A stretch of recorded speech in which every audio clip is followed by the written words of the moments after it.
আসসালামু আলাইকুম বন্ধুরা।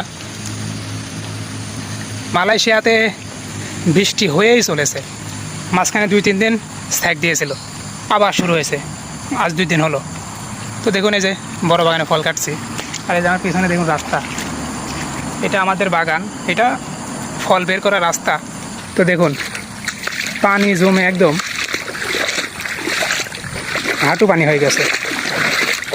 এই যে আমি ফল বের করছি, দেখুন এই যে ওই যে ওখানে ফল আছে।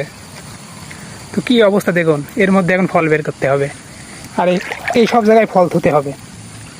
এর মধ্যে আমরা কাজ করছি, কোম্পানিও পাইছি একটা।